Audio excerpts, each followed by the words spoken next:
हिलते हुए दांत हमारे डे टू डे रूटीन जिंदगी के बहुत बड़ी प्रॉब्लम समस्या बन जाती है। ये हिलते हुए दांत धीरे धीरे और हिलने लग जाते हैं, खाना फंसने लग जाता है और प्रॉब्लम स्टार्ट हो जाती है। आखिरकार ये दांत हिलते क्यों हैं और इनका क्या इलाज है, इसी चीज के लिए आज की वीडियो है। हाय, मैं गणपति डेंटल क्लिनिक से डॉक्टर रोहित शर्मा और आज की इस वीडियो के अंदर हम बात करेंगे कि हिलते हुए दांत का क्या इलाज है और उसका क्या खर्च आएगा। दोस्तों, ये बहुत ही शॉर्ट वीडियो है और इसके अंदर सिर्फ हम इलाज की बात करेंगे और उससे रिलेटेड कॉस्ट की बात करेंगे। अगर आप इससे ज़्यादा कुछ डिटेल में जानना चाहते हैं तो आप हमारी पुरानी वीडियो को आप देख सकते हैं मोबाइल टीथ के बारे में, जिसका लिंक डिस्क्रिप्शन में है। वहाँ पे डॉक्टर डॉली राठौर ने बहुत अच्छे से एक्सप्लेन की है ये सारी बातें। फ्रेंड्स, जैसा कि अगर आपने पुराने की वीडियो में आपने देखा होगा तो जो मोबाइल टीथ है या हिलते हुए जो दांत है उसकी स्टेजेस होती हैं। पहले हमारे नॉर्मल दांत होते हैं, फिर वो धीरे धीरे हिलने लगते हैं हल्के फुल्के जब हिलते हैं, जिसको हम ग्रेड 1 कहते हैं, वो तो आपको नोटिस ही नहीं होगा कि वो एक्चुअल में हिल भी रहे हैं। आपके हिसाब से वो बिल्कुल ठीक होंगे। आप हमारे पास सेकंड स्टेज में या थर्ड स्टेज में आओगे जहाँ पे वो बहुत थोड़े से ज़्यादा हिल रहे हैं, खाना फंसने लग गया है, और जब थर्ड स्टेज में आओगे तो वो दर्द करने लग जाते हैं और कई बार वो इतना लेट हो चुका होता है कि हम आपको दांत निकालने की ही एडवाइस देते हैं। तो फ्रेंड्स, इनका जो खर्चा है और जो इसका इलाज है सिर्फ इस बात के ऊपर डिनोट करता है कि आपकी जो ये दिक्कत है वो कितनी फैल चुकी है। जो ये हमारा दांत हिलना होता है उसको हम आम भाषा में पायरिया भी कहते हैं। पहले जो हमारे दांत होते हैं उसके अंदर हम बिल्कुल कुछ नहीं हिलते, हमारे जो मसूड़े हैं वो बिल्कुल स्वस्थ होते हैं और उसमें से कोई ब्लीडिंग नहीं आती। इसको कहते हैं हेल्दी स्टेज। नेक्स्ट स्टेज पे क्या आएगा, यहाँ पे कैलकुलस जमा हो जाएगा, धीरे धीरे हमारे दांत हिलने लग जाएंगे जो आपको नोटिस नहीं होंगे। लेकिन अगर हम उसका एक्सरे करते हैं तो आप ये कंपेयर कर सकते हैं इस हेल्दी एक्सरे से और ये जो ग्रेड 1 के अंदर है।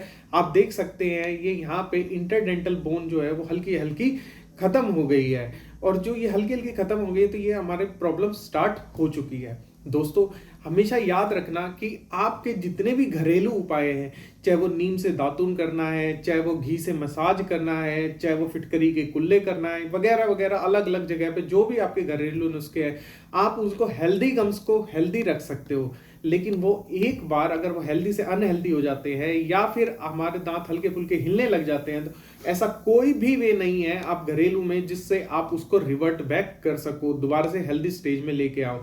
तो आपको अपने डेंटिस्ट से जरूर संपर्क करना है ताकि आपकी दिक्कत सॉल्व हो सके। तो इस स्टेज में आपके जो डेंटिस्ट है वो सबसे पहले स्केलिंग करेंगे। स्केलिंग का मतलब है कि जो ये कैलकुलस है इनको रिमूव कर देंगे और आपके गम्स दोबारा से नॉर्मल कंडीशन में आ जाएंगे। मान लेते हैं कि आपने ये स्टेज मिस कर दी, क्योंकि इस वक्त कोई भी दिक्कत आपको महसूस नहीं होगी किसी भी तरीके से।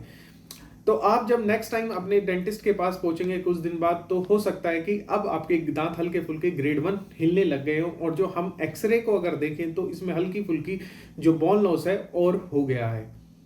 अब यहाँ पे हमारा स्केलिंग तो डॉक्टर करेंगे ही करेंगे, साथ में अब रूट प्लानिंग भी करेंगे। यानी अब जो आपकी दिक्कत है वो गम्स के ऊपर नहीं है, गम्स के अंदर भी स्टार्ट हो गई है। इसमें रूट प्लानिंग के अंदर जब हम करेंगे, अंदर से मसूड़ों को, जो रूट प्लानिंग का मतलब है कि मसूड़ों के अंदर से सफाई, जब अंदर से सफाई डॉक्टर कर देंगे तो आपके गम्स पहले से बेहतर हो जाएंगे, लेकिन अब वो हेल्दी कंडीशन में नहीं पहुंच सकते।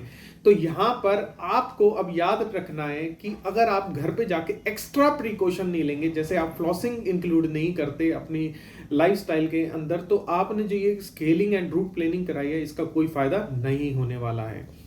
तो वैसे तो खर्चा अलग अलग क्लिनिक पे अलग अलग जगह पे डिफरेंट करता है। मैं तो सिर्फ अपने क्लिनिक का खर्चा बता सकता हूँ कि हमारे क्लिनिक के ऊपर ये क्या होता है।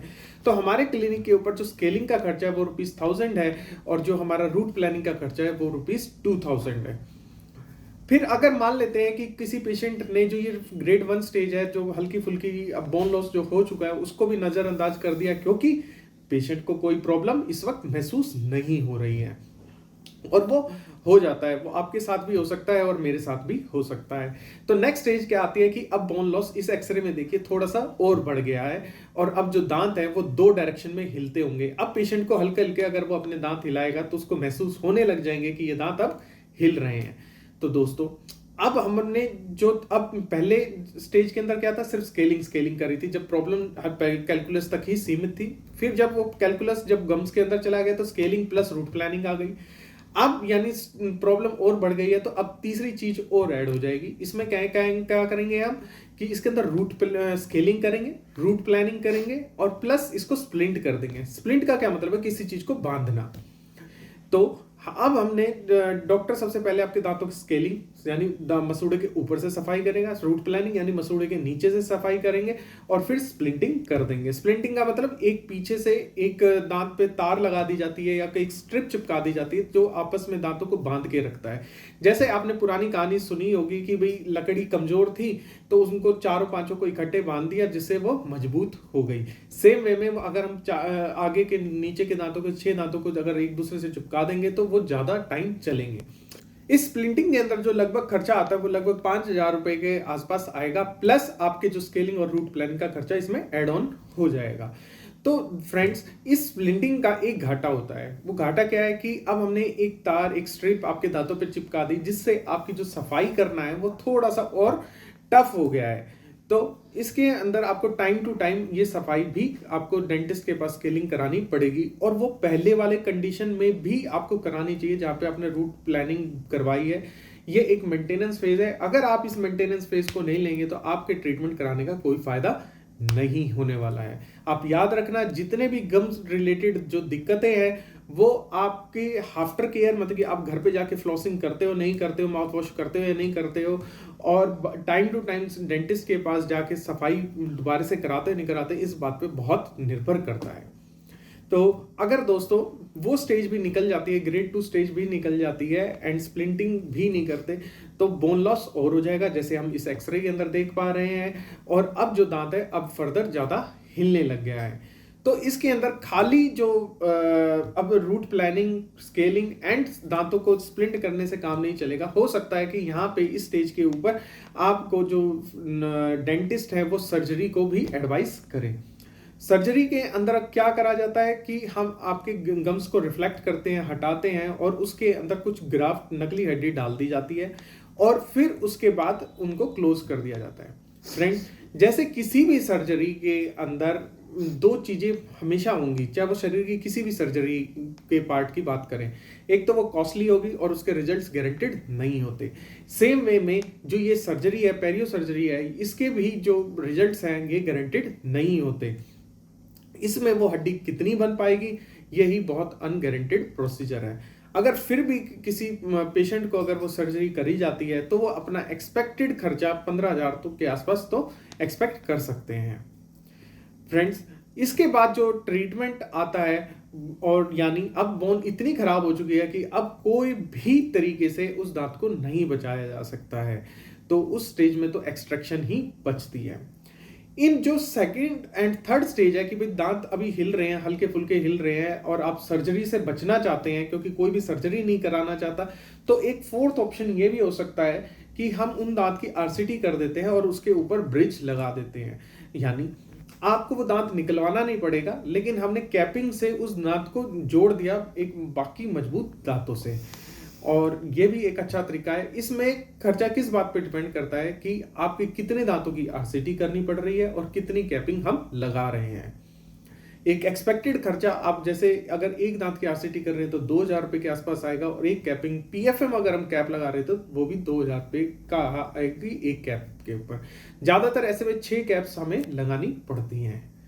तो फ्रेंड्स, यही सब कुछ खर्चा हम अपने पेशेंट्स को बताते हैं और इसी तरीके से हम जज करते हैं कि हम आपको क्या ट्रीटमेंट बताने वाले हैं। लेकिन ये सारी बातें, सारे treatment plan clinic to clinic vary कर सकते हैं। मैं आशा करता हूँ ये बात आप समझ पाए होंगे। और अगर आप ये इस तरीके की एजुकेशनल वीडियोस देखना चाहते हैं तो हमारे चैनल को सब्सक्राइब करना बिल्कुल ना भूलिए। हम ऐसी videos time to time dental से रिलेटेड लेके आते रहते हैं। Thank you for watching. Please subscribe our channel for watching other useful videos. Thank you.